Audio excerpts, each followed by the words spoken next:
বন্ধুরা, আলু ভেন্ডি দিয়ে আর সরষে বাটা দিয়ে একদম ভোলা মাছ খাওয়ার জন্য কমপ্লিট।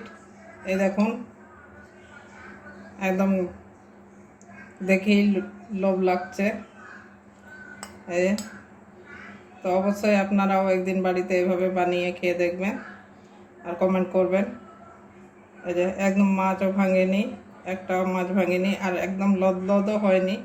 এ তো আমি একদম মাখা মাখা করেছি। আপনারা এর থেকে আর একটু পাতলা করে ঝোল করতে পারেন, তো আমি একটু মাখা মাখা করে করেছি।